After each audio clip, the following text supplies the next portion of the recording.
మత్తయి సువార్త 6వ అధ్యాయం.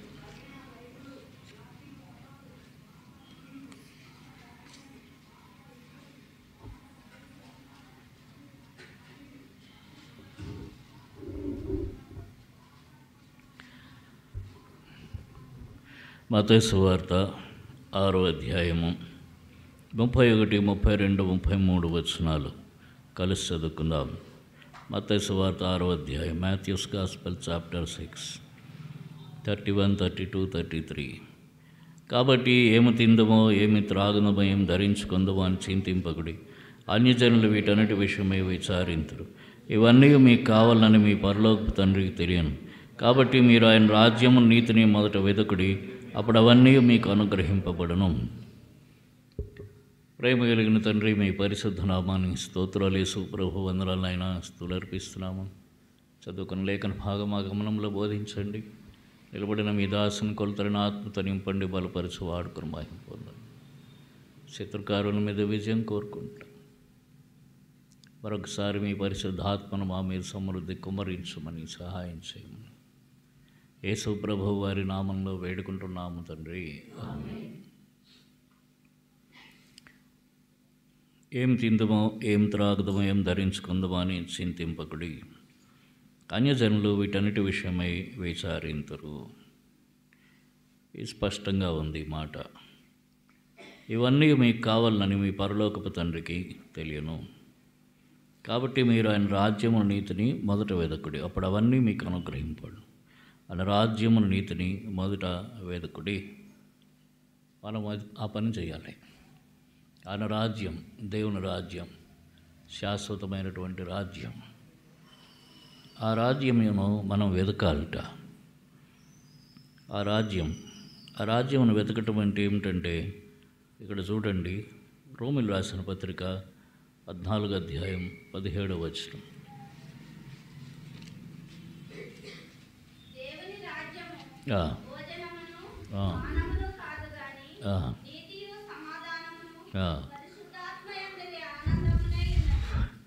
దేవుని రాజ్యం భోజనమును పానము కాదు కానీ నీతియు సమాధానమును పరిశుద్ధాత్మయందలి ఆనందమునై ఉన్నది.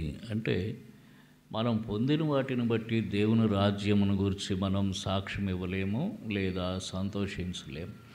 అందుకనే ప్రభు అన్నాడు, ఏమి తిందుమో ఏమి త్రాగదమో అని చింతింపకుడి అని అన్నాడు. తినడము త్రాగటము ద్వారా మనం దేవుని రాజ్యంలో ఉన్నామని భావించలేము. తినటము తాగటం కేవలము దేవుని రాజ్యం కాదు. అంటే దేవుడు మనల్ని ఏర్పాటు చేసుకున్నాడు, మనం దేవుణ్ణి కొలుస్తున్నాము కాబట్టి మనకు సమృద్ధిగా ఇచ్చాడని తృప్తి చెందటానికి లేదు. దేవుని రాజ్యం భోజనం పానం మాత్రమే కాదు, అవి అందరికీ ఇస్తాడు. అక్కడ చూడండి, మత్తయి సువార్త 5వ అధ్యాయంలో ప్రభు ఒక మాట చెప్పారు. మత్తయి సువార్త 5వ అధ్యాయము 45వ వచనం. ఆయన చెడ్డవారి మీదను మంచివారి మీదను తన సూర్యుని ఉదయింపజేసి నీతిమంతుల మీదను అనీతిమంతుల మీదను వర్షం కురిపిస్తున్నాడు. కాబట్టి సూర్యుని ఉదయింపజేస్తున్నాడు, వర్షం కురిపిస్తున్నాడు. నీతిమంతులైనా అనీతిమంతులైనా, మంచివారైనా చెడ్డవారే. ఇప్పుడు సూర్యుడు లేడు, మబ్బుగా ఉంది. దీనిలో ఏమైనా తేడా ఉందా? దాని కింద ఉన్న వాళ్ళలో మనుషుల్లో ఏమైనా తేడాను బట్టి అక్కడేమన్నా వాతావరణం తేడా ఉందా? లేదు. భూమి పండటం కూడా అంతే. నీతిమంతుల కోసం పండుతోంది, అనీతిమంతుల కోసం కూడా పండుతోంది. అందరూ అనుభవిస్తున్నారు. దానిని బట్టి మనం దేవుని రాజ్యమును లెక్క చేయలేము, అంటే లెక్కించలేము. కాబట్టి ఆయన రాజ్యమును నీతిని మొదట వెతుకుడి. అంటే ఎట్లా వెతకాలంటే, దేవుని రాజ్యం భోజనము పానము కాదు, నీతియు సమాధానం పరిశుద్ధాత్మయందలి ఆనందం. భోజనం పానం కాదు కానీ మొదట నీతి, రెండవది సమాధానం, మూడవది పరిశుద్ధాత్మయందలి ఆనందం. ఈ మూడు దేవుని రాజ్యాన్ని సూచిస్తూ ఉన్నాయి. కాబట్టి నీతి అంటే ఏమి నీతి? ఇది మన నీతి కాదు, దేవుని నీతి. చూడండి, ఫిలిప్పీయులకు రాసిన పత్రిక 3వ అధ్యాయం 9వ వచనం చదవండి ఎవరన్నా. ఫిలిప్పీ 3:9.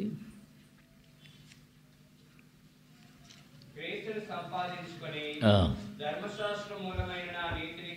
ధర్మశాస్త్రమూలమైన నా నీతిని గాక క్రీస్తునందలి విశ్వాసము వలననైన నీతి, అనగా విశ్వాసమును బట్టి దేవుడు అనుగ్రహించు నీతి గలవాడనై ఆయన యందు అగుపడి నిమిత్తమో చాలు. కాబట్టి ధర్మశాస్త్ర మూలమైన నా నీతి కాక, మన క్రియల మూలమైన నీతి కాదు. నేను మంచివాడిని అని అనుకుంటారు అందరూ, చాలామంది. ఏమిటంటే ఎవరికి హాని చేయట్లేదు, నేను ఎవరిని తిట్టలేదు, ఎవరిని దూషించలేదు, ఏ తప్పు చేయలేదు, నేను మంచివాడిని అనుకునే అవకాశం ఉంది. అది ధర్మశాస్త్ర మూలమైన నీతి అంటే తప్పులు చేయలేదు, లేదా స్వనీతి కొంత ఉంటుంది. అయితే క్రీస్తు అనుగ్రహించు నీతి, దేవుని దగ్గర నుంచి అనుగ్రహింపబడిన నీతి, ఆయన రక్తము ద్వారా నీతిమంతులం, ఆయన ఆత్మ ద్వారా నీతిమంతులం, ఆయన వాక్యము ద్వారా నీతిమంతులం, పరిశుద్ధపరచబడుతున్నాం. ఆ నీతి ద్వారా మనము ఏం చేయాలట? అగపడు నిమిత్తం ఆయన యందు అగపడాలి. దేవుని నీతి నెరవేర్చే వారంగా ఉండాలి మనము. దేవుని నీతి వేరు, మన నీతి వేరు. దేవుడు ఏం చెయ్యమంటున్నాడు అది చేయటం దేవుని నీతి. మనం ఏం చెయ్యాలనుకుంటున్నాం అది చేయటం మన నీతి. కొన్నిసార్లు మన నీతి దేవుని నీతి కాకపోవచ్చు. ఉదాహరణ, మనం ఏమీ చేయలేదు కానీ మౌనంగా ఉన్నాం, దేవుని నీతి కాకపోవచ్చు. దేవుడు ఇంకేమైనా చెయ్యాలని అంటూ ఉండొచ్చు, మనకు అర్థం కాదు. మనం తెలుసుకోవాలి దేవుని నీతి. నరుని కోపము, దేవుని నీతి ఎక్కడుంది? యాకోబు రాసిన పత్రిక. మీకు కూడా వాక్యాలు బాగానే కంఠస్థం వచ్చేసాయి కానీ అవి ఎక్కడున్నాయో తెలియట్లేదు. యాకోబు రాసిన పత్రిక 1వ అధ్యాయం 20వ వచనం. యాకోబు 1:20 ఏమంది? నరుని కోపం దేవుని నీతి నెరవేర్చదు. పైన 19 అంటాడు, నా ప్రియ సహోదరులారా, మీరు ఈ సంగతి ఎరుగుదురు గనుక ప్రతి మనుష్యుడు వినుటకు వేగిరపడివాడును, మాటలాటకు నిదానించువాడును, కోపించుటకు నిదానించువాడనై ఉండవలను. ఎందుకనగా నరుని కోపం దేవుని నీతిని నెరవేర్చదు. దేవుని నీతి సమాధానములో ఉన్నది. ఇందాక అన్నాడు, అక్కడ చదివాం, దేవుని రాజ్యం భోజనం పానం కాదు, నీతియు సమాధానము. దేవుని నీతి సమాధానంలో ఉంది, పరిశుద్ధాత్మయందలి ఆనందంలో ఉంది. ప్రతి విషయంలోనూ ఆత్మయందు ఆనందించటం తెలియాలి. శరీరమందు ఆనందించటం వేరు, ఆత్మనందు ఆనందించటం వేరు. కడుపు నిండా తిన్నామనుకోండి, రుచికరమైన ఆహారం కడుపు నిండా తిన్నామనుకోండి, శరీరం అంతా అబ్బా మంచి భోజనం తిన్నాము, ఇవాళ మంచి భోజనం పెట్టవాయి, చాలా థ్యాంక్స్ అంటాం. అదేంటది? శరీరంలో ఆనందిస్తున్నాం. ఇప్పుడు ఒక పూట భోజనం లేదు, ఇది కారణం ఏది కానివ్వండి, వండుకోలేదో లేకపోతే ఆరోగ్యం బాగలేదో, తినలేదు. కడుపుకి ఏమంటుంది? నకనకలాడుతూ ఉంటుంది, కడుపులో ఎలకలు పరిగెడతాయి, కానీ తినటానికి కుదరదు, లేదు. కానీ ప్రార్థన చేసుకున్నాం, గొప్ప సంతోషం వచ్చింది. 1 గంట ప్రార్థన చేసుకున్నాము, సంతోషం వచ్చింది. అది ఏ ఆనందం? అది పరిశుద్ధాత్మయందలి ఆనందం. శరీరమందలి సంతోషం ఆనందం వేరు, పరిశుద్ధాత్మయందలి ఆనందము వేరు. అక్కడ పేతురు చూడండి, భోజనం చేసే టైంకి మిద్దె మీదకి ఎక్కి ప్రార్థన చేసుకుంటున్నట్ట. ఇంకా భోజనం లేట్ అయింది, అప్పుడు ఆయన పారవస్యం చెందాడని ఉంటుంది. చూడండి, అపొస్తలుల కార్యములు 10వ అధ్యాయంలో తీసి చదవండి ఆ మాట. అపొస్తలుల కార్యములు 10వ అధ్యాయం చదవండి.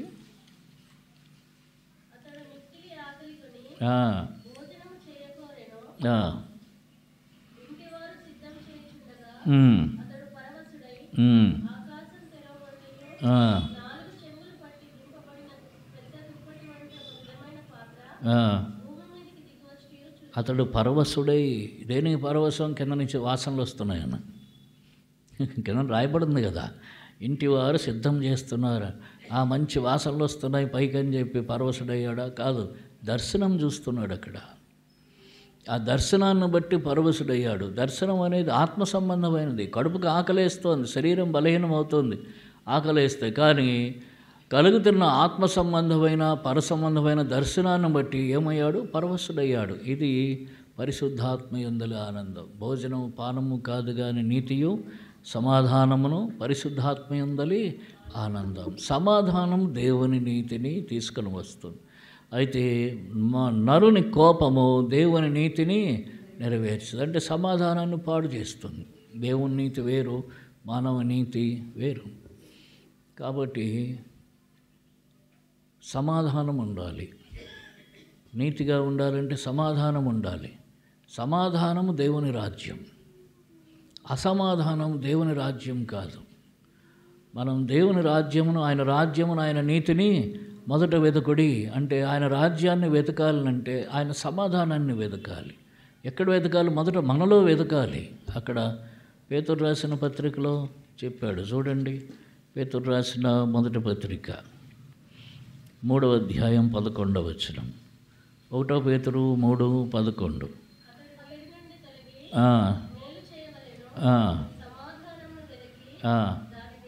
సమాధానమును వెతికి దాన్ని వెంటాడాలి. అంటే అది వెళ్ళిపోతుంటాం, మనం వెంటాడాలి. సమాధానం ఎక్కడ? మొదట మన హృదయంలో, మనలో, మన అంతరంగంలో సమాధానం. చాలాసార్లు వ్యసన పడతాం, మత్సరపడుతుంటాం, అసూయ పడుతుంటాం, దుఃఖపడుతుంటాం. ఎవరికేదో జరిగిందని మనం దుఃఖపడతాం. చూడండి 37వ కీర్తనలో, 37వ కీర్తన 1వ వచనం.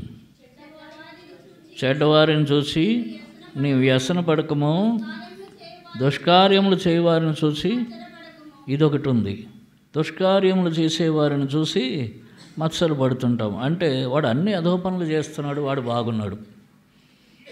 మనమేమో అవన్నీ చేయకుండా జాగ్రత్తగా ఉంటున్నాం, మన పరిస్థితి బాగలేదు. ఇది వ్యసన పడటం. దుష్కార్యములు చేయవాడిని చూసి వ్యసన పడతాం. అప్పుడేమవుతుంది? అంతరంగంలో సమాధానం ఉండదు. దేవునితో కొట్లాడటానికి వెళ్తాం. దేవుని దగ్గరకు పోయి స్తుతించి కీర్తించడానికి, ఆరాధించడానికి బదులు కొట్లాడతాం. ఏం చేస్తున్నావు ప్రభువా? వాళ్ళన్నీ అన్ని రకాలుగా దుష్కార్యాలన్నీ చేస్తున్నారు, నువ్వేం పట్టించుకోవట్లేదు, వాళ్ళే బాగున్నారు, నేను బాగలేను, నా సంగతి బాగలేదు, నువ్వు నన్ను పట్టించుకోలేదు, ఇట్లా అని కొట్లాడుతాం దేవునితో. దానివల్ల సమాధానం ఉండదు. అది దేవుని రాజ్యమును మనం వెతకటం కాదు. తర్వాత చూడండి ఇంకొక మాట అన్నాడు 7వ వచనంలో, తన మార్గమును వర్ధిల్లు వాని చూచి వ్యసన పడకము, దురాలోచనలు నెరవేర్చుకుని వాని చూచి వ్యసన పడకము, కోపము మానము, ఆగ్రహం విడిచిపెట్టుము, వ్యసన పడకము, అది కీడుకే కారణము. కాబట్టి దానివల్ల మనకు కోపం వస్తుంది, ఆగ్రహం వస్తుంది. ఎవరి మీద? మన మీద మనకు కోపం వస్తుంది, దేవుని మీద కోపం వస్తుంది, ఆగ్రహం వస్తుంది. అంటే విపరీతమైన కోపం వస్తుంది, వ్యసన పడుతుంటాం. దేనివల్ల? దురాలోచనలు నెరవేర్చుకునే వారి మీద చూస్తుంటాం. లోకంలో జీవించే వాళ్ళు అనేక మంది ఉన్నారు, అనేక రకాలుగా జీవిస్తున్నారు. వారు చాలామంది వారు వర్ధిల్లినట్టుగా కనిపిస్తారు. కానీ 75వ కీర్తనలో చెప్తాడు, నిశ్చయంగా వారిని నీవు కాలుజారు చోటనే ఉంచి ఉన్నావు అని అంటాడు. వారు కడమట్టుకు నశిస్తారు. కాబట్టి చూడండి 75వ కీర్తన వచనం ఎంత? చదవండి.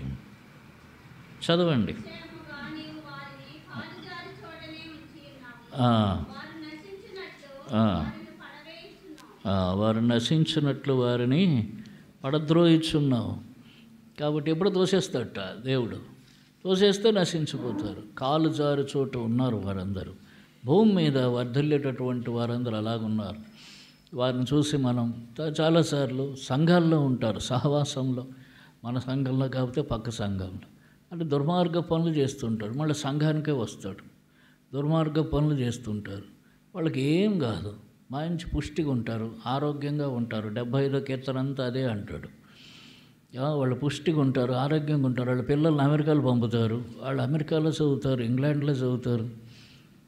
అర్థమైందో? మనం చూస్తేనే అరే అసలు దేవుడు ఉన్నాడా అనిపిస్తుంది కొన్నిసార్లు. దేవుడు ఉన్నాడా? ఉంటే పట్టించుకుంటున్నాడా? అసలు ఏం చూస్తున్నాడా? ఏది మన భక్తి అవసరమైనా? అసలు ఇంత భక్తి చేస్తున్నాం, ఇంత భక్తిగా నమ్మకంగా ఉంటున్నాం, అవసరమైనా అన్నట్టు ఉంటుంది. ఎందుకంటే వాళ్ళు అలా వర్ధిల్లుతుంటారు. అయితే వారు ఎక్కడున్నారట? నిశ్చయముగా కాలు జారిన చోట. వాళ్ళు ఎక్కడికి పోతారు? కాలు జారితే నరకానికి పోతారు. అంటే వారు దేవునిలో లేరన్నమాట. వారు దేవునిలో లేరు, లోకంలో ఉన్నారు.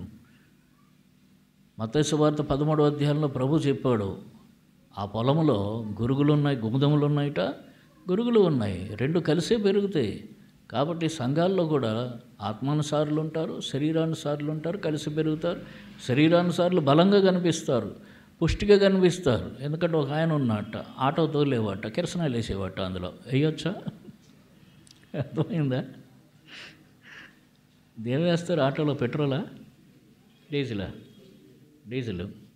ఆటోలో డీజిల్ వేస్తారు. ఒక ఆయన ఉండి కిరసనాలు వేసేవాట, డీజిల్ వేసుకుని తోలేవాడు అలాగనే ఉన్నాడు, కిరసనాలు వేసి తోలేవాడు గొప్పవాడైపోయాడు. అర్థమైందా? కాబట్టి మిమ్మల్ని ఎవరు అనట్లేదు. వేరే ఆయన ఆటోలు కాదు, ఇప్పుడు వేరే హెలికాప్టర్ తోలేట్టున్నాడు, అమెరికా వెళ్ళాడు. అర్థమైందా? కాబట్టి అరే ఇట్లా చేస్తున్నాడు, వీడు బాగుపడిపోయాడు, మనం బాగుపడలేదు. కానీ అదేమిటది? అది చట్ట వ్యతిరేకం. ఇలాంటి పనులు ఎన్నో చేస్తారు కొంతమంది పైకి రావటానికి, గొప్పవారు కావటానికి. ఎవరో స్థలాలు ఆక్రమించుకుంటారు, గవర్నమెంట్ స్థలాలు ఆక్రమించుకుంటారు, దానికి పట్టాలు తీసుకుంటారు, అవి వేరే దానికి ఏమి ఉండదు, దాన్ని అమ్మేస్తారు. కొన్నిసార్లు లేని భూమిని అమ్మేస్తారు కొంతమంది. అలాంటి వాళ్ళు మళ్ళీ సువార్తకి బయలుదేరుతారు, శంకర్ బ్యాగ్ వేసుకొని. వాడు ఎదురుగా కనిపిస్తే అవతలవాడు కొట్టడానికి వస్తాడు. అరే నా స్థలం ఏం చేసావు, నా డబ్బులు ఏం చేసావు అని అంటాడు. తీరా చూస్తాడు పుష్టిగా ఉన్నాడు. వీళ్ళందరినీ చూసినప్పుడు అందరు ఎక్కడ ఉంటారు? ఇలాంటి వాళ్ళు సంఘంలో కూడా ఉంటారు. ఇలాంటి వాళ్ళు వాళ్ళని చూసినప్పుడు అరే వీళ్ళే బాగున్నారు, మనం బాగులేము, దేవుడు ఉన్నాడా, చూస్తున్నాడా, ఏమిటి వ్యసన పడుతూ ఉంటాం. ఆ వ్యసనం ఏం చేస్తుంది? మన అంతరంగంలో ఉన్న సమాధానాన్ని పాడు చేస్తుంది. దేవునితో సమాధానం లేకుండా అంతరంగంలో సమాధానం ఉండకపోతే దేవునితో సమాధానం ఉండదు, నరులతో సమాధానం ఉండదు. చికాకు పడిపోతూ ఉంటాం. మాట్లాడితే చికాకు, అన్నిటికీ చిరాకు పడుతుంటాం. ఆవిడ నెమ్మది లేకుండా చేసుకుంటాం జీవితాల్లో.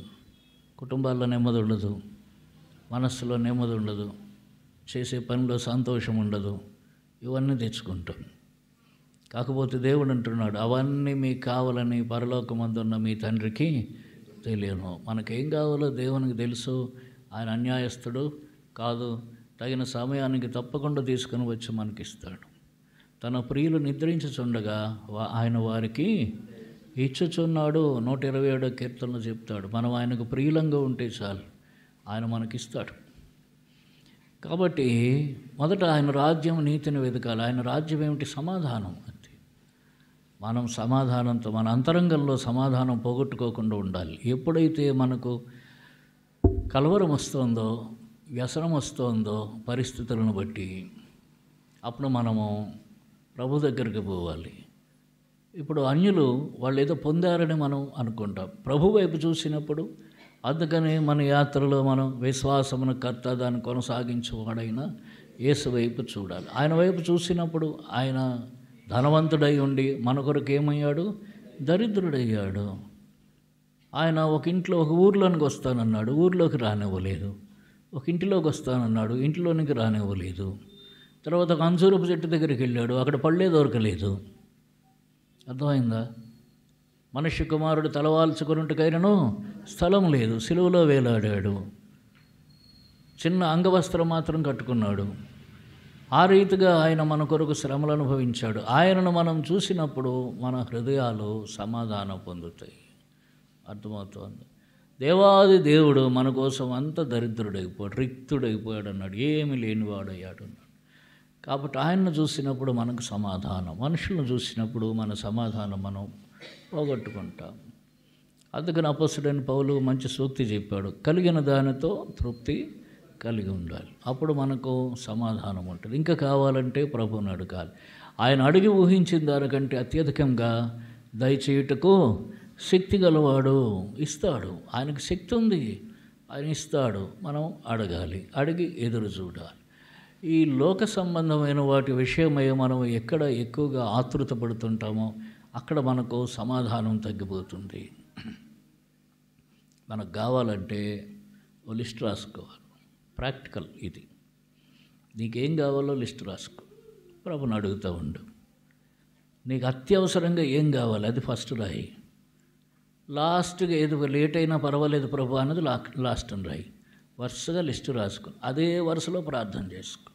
వాగ్దానాలు ఉన్నాయి. అడుగుడి మీకు ఇవ్వబడును, మీ సంతోషం పరిపూర్ణమగినట్లు అడుగుడి మీకు దొరుకును, నా నామమున మీరు ఏం అడిగినను చేస్తాను.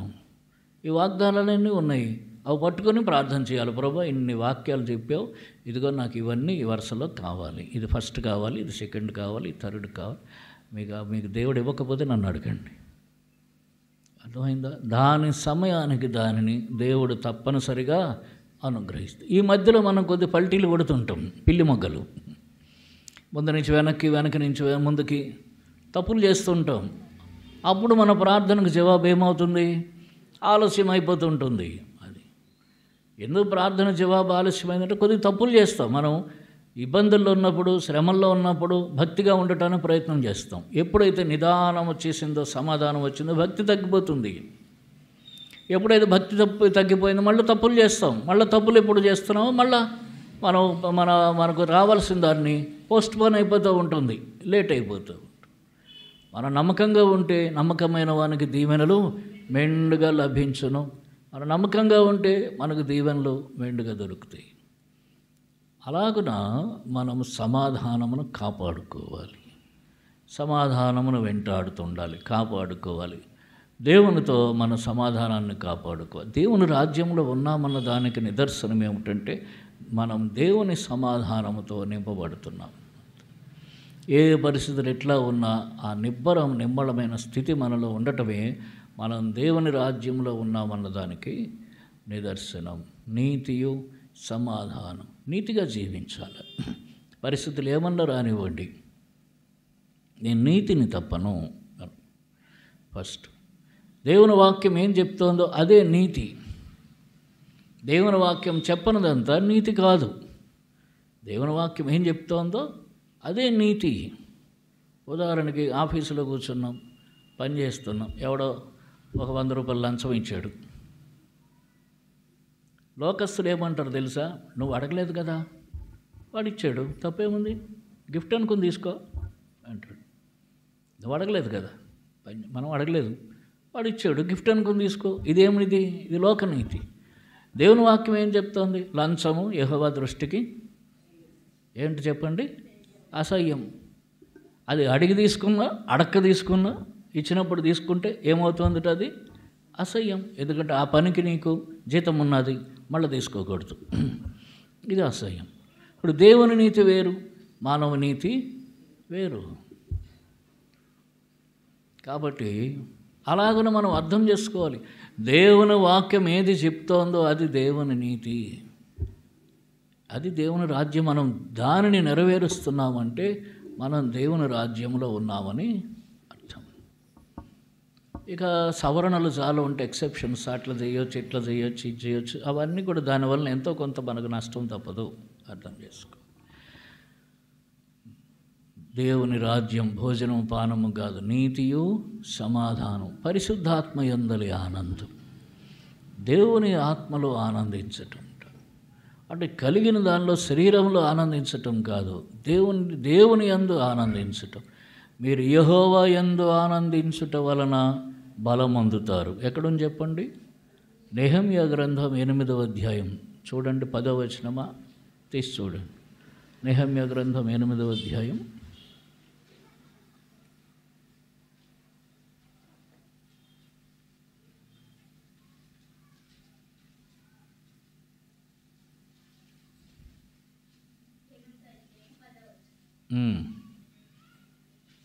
8:10 నెహెమ్యా గ్రంథం లేదా అది? అదే, యెహోవా యందు ఆనందించుట వలన మీరు బలమందుదురు. వారు దుఃఖపడుతున్నారు అక్కడ, ఎందుకంటే చెరనించి వచ్చారు. చెరనించి వచ్చిన తర్వాత వారు అక్కడ మందిరం కట్టారు. ఆ మందిరం నిర్మించిన తర్వాత వారికి గొప్ప సంతోషం, దుఃఖంగా ఉందని బోరుని ఏడుస్తున్నారు. ఇంత తప్పులు చేశామని మళ్ళీ తప్పులు చేశారు. అక్కడ బబులోనికి పోయి వచ్చి కూడా మళ్ళీ ఇక్కడ తప్పులు చేశారు. మళ్ళీ అన్య స్త్రీలను పెళ్లి చేసుకున్నారు, ఏవేవో చేశారు. అందువల్ల వాళ్ళకి ఎప్పుడైతే అవన్నీ మళ్ళీ వాళ్ళ దృష్టికి వచ్చాయో వారు దుఃఖిస్తూ ఉన్నారు. అప్పుడు నెహెమ్యా, ఎజ్రా కలిసి చెప్పారు వాళ్ళకి. ఏమన్నారంటే, మీరు యెహోవా యందు ఆనందించడం వలన బలమొందుతారు. ఫిలిప్పి 4:4 చెప్తాడు, మరలా చెప్పుదును, ప్రభువునందు ఆనందించుడి. దేవుని యందు ఆనందించాలి. ప్రభువు నాకున్నాడు చాలు, ప్రభువు నాకున్నాడు చాలు, నాకు ఇంకేం అక్కర్లేదు. ఆయన అన్నాడు, ఆసాపు అన్నాడు 75వ కీర్తనలో, ఆకాశమందు నీవు ఉండగా లోకంలో ఉన్నది ఏది నాకు అక్కర్లేదు. అంటే నువ్వు ఉన్నావు చాలు. యాకోబు అన్నాడు, యోసేపు బతికే ఉన్నాడు, నాకు అంతే చాలు. చూడండి, ఆదికాండము 45వ అధ్యాయం 28వ వచనం. ఆదికాండం 45వ అధ్యాయం 28వ వచనం. అప్పుడు ఇశ్రాయేలు, ఇంతే చాలును, నా కుమారుడని యోసేపు ఇంకా బ్రతికి ఉన్నాడు, నేను చావక మునుపు వెళ్ళి అతను చూసేదనని చెప్పాను. ఇంతే చాలు, నా కుమారుడని యోసేపు ఇంకా బ్రతికే ఉన్నాడు. ప్రకటన గ్రంథం 1వ అధ్యాయం 17వ వచనం చూడండి.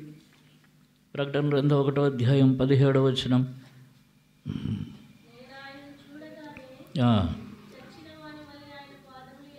18వ వచనం.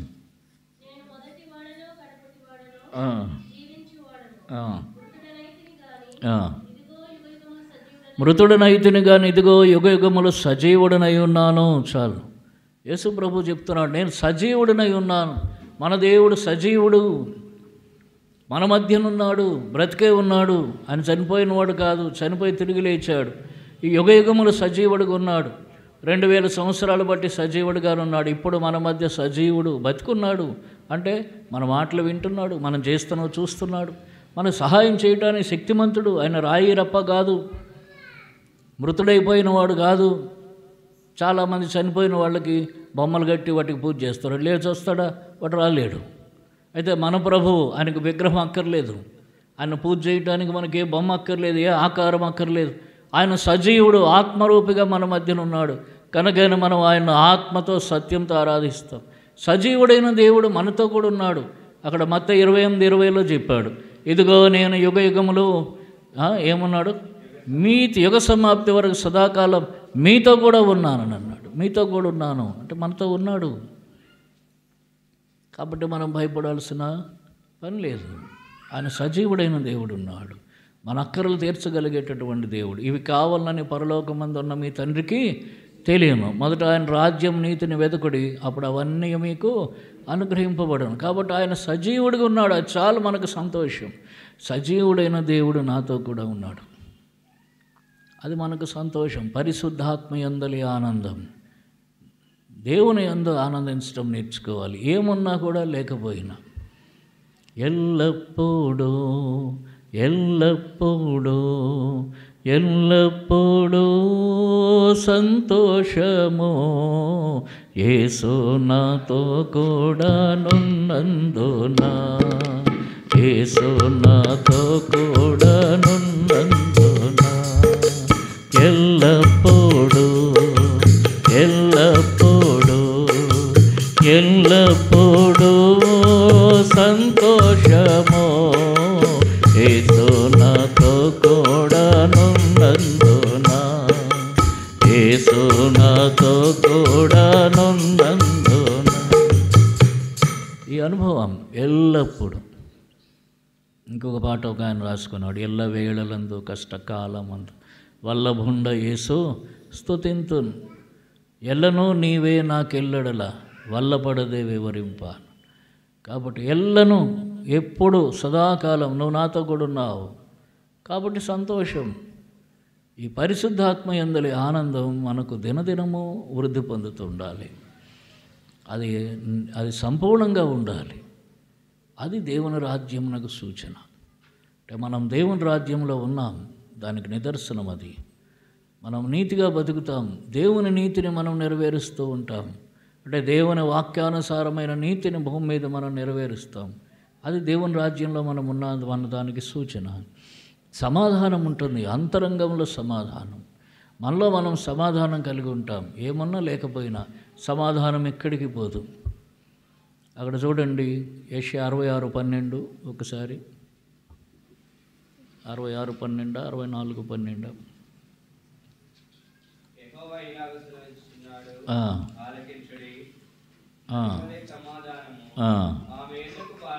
నది వలె సమాధానం పారజేస్తా. ఆమె అంటే సంఘం. అంటే సంఘం అంటే మనమే. నది వలె సమాధానం పారజేస్తాడు. అంటే మన దగ్గరకు సమాధానాన్ని నది వలె ప్రవహింపజేస్తూ ఉంటాడు. సమాధానం మన లోపలికి నది వలె ప్రవహిస్తుంది. కాబట్టి మన సమాధానం ఎక్కడికి పోదు. సమాధానం దొంగలించటం సాతాను పని. వాడు ఏం చేస్తాడంటే, మనం ఉదయాన్నే లేచినా రాత్రి పడుకున్న ఆ సమయాల్లో మన సమాధానం పాడు చేస్తాడు. పొద్దున్నే లేచి కొన్నిసార్లు ఇంట్లో భార్య భర్త లేకపోతే తండ్రులు పిల్లలు పెద్దవాళ్ళు చిన్నవాళ్ళు గొడవలు పడతాం. ఉదయాన్నే లేచి చిన్న గొడవ, పేస్ట్ దగ్గర గొడవ, సబ్బు దగ్గర గొడవ, టిఫిన్ దగ్గర గొడవ. అర్థమైందా? అవునా? అన్ని గొడవలు. ఎందుకు గొడవలు? అదేమిటది? సాతాను తీసుకుని వచ్చేటటువంటి. పొద్దున్నే లేచి అందరూ కలిసి ప్రార్థన చేసుకుని బైబిల్ ఇసిరేసుకునే వాళ్ళు ఉంటారు. ప్రార్థన చేసుకున్న తర్వాత బైబిల్ ఇసిరేసుకుంటారు. మరి ప్రార్థన ఎందుకు చేసినట్టు? అప్పటికే లోపల మండిపోతూ ఉంటుందన్నమాట. ఇదేమిటి అసమాధానం? ఎవరి వల్ల వస్తుంది? సాతాను తీసుకొస్తాడు అసమాధానం. కాబట్టి సమాధానం మనం కలిగి ఉండాలి. మొదట అంతరంగంలో సమాధానం. సాతాను సులువుగా చిక్కులు పెట్టేటటువంటి తంత్రాలు పన్నుతుంటాడు. వాటి నుంచి విడిపించబడాలి. ప్రతిదాన్ని ముందు సహించుకోవాలి. సమాధానం రావాలంటే ప్రతిదాన్ని సహించుకోవాలి, భరించాలి, కొద్దిసేపు ఆలోచించాలి, దీర్ఘశాంతం కలిగి ఉండాలి. అప్పుడు మన సమాధానం మనలో నిలిచి ఉంటుంది. మనం శాంతం వదిలేసామనంటే సమాధానాన్ని పోగొట్టుకుంటున్నాం. ఇవన్నీ మన జీవితాలకు అంటే మనం ఆయన రాజ్యంలో ఉండకుండా సాతాను చేసేటటువంటి తంత్రం. ఆయన రాజ్యము నీతిని మొదట వెతుకుడి. ఇప్పుడు ప్రభుకు చెప్పుకోవాలి, ప్రభా నేను నీ రాజ్యం వెతికేవాడిగా, నీ నీతిని వెతికేవాడుకుంటూ. దేవుని నీతి, మన నీతి కాదు. ధర్మశాస్త్రం మూలమైన క్రియల మూలమైన నా నీతిని కాక దేవుని నీతిని అనుసరిస్తున్నానంటూ. క్రీస్తునందైన నీతి అంటే ఆయన వాక్యానుసారంగా ఏది చెప్తున్నాడో అదే నీతి, అంతే. ఆయన చెయ్యమన్నది చేయటం నీతి, ఆయన మానేయమన్నది మానేయటమే నీతి. నరుని కోపం దేవుని నీతి నెరవేర్చదు. మనం కోపగించామంటే దేవుడు చెప్పింది కాకుండా ఇంకోటి ఏదో చేస్తాము. అది మన నీతి, అది దేవుని నీతి కాదు, మన నీతి. కాబట్టి మనం దేవుని రాజ్యంలో ఉన్నాము కనుక దేవుని నీతిని, దేవుని సమాధానమును, పరిశుద్ధాత్మ యందలి ఆనందమును మనం కలిగిన వారమై ఉండాలి. దీన్ని ఎక్కడ పోగొట్టుకుంటున్నాము ఆలోచించుకోవాలి. ఎన్నోసార్లు పోగొట్టుకుంటాం. ఒకవేళ కొద్దిగా పోగొట్టుకున్న మళ్ళీ వెంటనే అంటే వెతికి వెంటాడుడి సమాధానం అంటే వెళ్ళిపోయింది, వదులుకున్నాం, తోసేసాం దాన్ని, అది పారిపోయింది సమాధానం. ఇప్పుడు మనం పరిగెట్టాలా? పిల్లలు చూడండి, ఇంట్లో ఆడుకుంటూ ఎట్టో పోతారు, తలుపు తీసాం, వెళ్ళిపోయారు. వెళ్ళిపోతే ఏం చేస్తాం?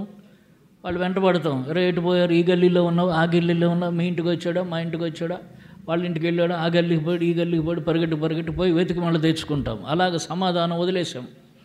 ఎటో పోయింది, ఏదో మాట జారేమో, కోపగించేమో, ఏం చేసేమో, పోయింది సమాధానం. ఇప్పుడు ఏం చేయాలి? పరిగెట్టి దాని వెనకన పరిగెట్టాలి. ఎక్కడ పోగొట్టుకున్నాం అక్కడ వెతకాలి. అడవిలో పోగొట్టుకున్నాడు గొర్రెను, ఎక్కడ వెతికాడు? అడవిలోనే వెతికాడు. ఇంట్లో పోగొట్టుకుంది నాణ్యం చేతిలో నుంచి, ఎక్కడ వెతికింది? ఇంట్లోనే వెతికింది. ఆ మంచం కింద ఎక్కడో ఆ చీకట్లోనే ఊడ్చింది, ఎక్కడ పోగొట్టుకుంది అక్కడ వెతికింది. అలాగ మనం ఎక్కడ పోగొట్టుకున్నామో సంతోషం, సమాధానం అక్కడే వెతకాలి. మనుషుల దగ్గర పోగొట్టుకుంటే పోయి వాళ్ళతో సమాధానం పడాలి. పరిస్థితుల విషయంలో పోగొట్టుకుంటే పరిస్థితుల దగ్గర వెతకాలి. దేవుని దగ్గర సమాధానాన్ని పోగొట్టుకుంటే దేవుని దగ్గర వెతుక్కోవాలి, సమాధాన పడాలి దేవునితో. అలాగన సమాధానాన్ని వెతికి దాన్ని పట్టుకోవాలి, దాన్ని విడిచిపెట్టకూడదు. అప్పుడు మనం పరిశుద్ధాత్మలో సంతోషంగా ఉంటాం, ఆనందంగా ఉంటాం. ఇది మన జీవితాలకు అవసరమైనది. అప్పుడు అవన్నీ మీకు అనుగ్రహింపడుతుంది. మనకు కావలసినవన్నీ దేవుడిస్తాడు. మనం ఆలస్యం అనుకుంటాం. దేవునికి ఏది ఆలస్యమో కాదు, ఆయన ఆలస్యం చేయడు. ఆయన ఖచ్చితంగా ప్రతిదీ సమయానికి చేసేటటువంటి దేవుడు, ఎక్కడ ఆలస్యం చేసే దేవుడు కాదు. కాబట్టి మన జీవితాలను పరీక్ష చేసుకుందాం. దేవుని రాజ్యమునకు కావలసిన లక్షణాలు మన జీవితాల్లో ఎన్ని కోల్పోతున్నాం జ్ఞాపకం చేసుకొని మరలా ప్రభు దగ్గర సరి చేసుకొని ప్రభుతో సమాధానపడి, అంతరంగంలో సమాధానం తెచ్చుకొని ప్రభుతో సమాధానపడి, ఒకవేళ మనుషులతో సమాధానం ఉంటే మనుషులతో తర్వాత సమాధానం తెచ్చుకొని దేవుని నీతిని నెరవేర్చేవారంగా ఉండి మనము పరిశుద్ధాత్మ యందు ఎల్లప్పుడూ సంతోషిస్తూ ఉన్న దానితోని దేవుని యందు ఆనందం, యెహోవా యందు ఆనందించటం వలన మీరు బలమొందెదరు. ముందుకు జీవించటానికి మనకు బలం ఏమిటంటే దేవుని యందులే ఆనందం.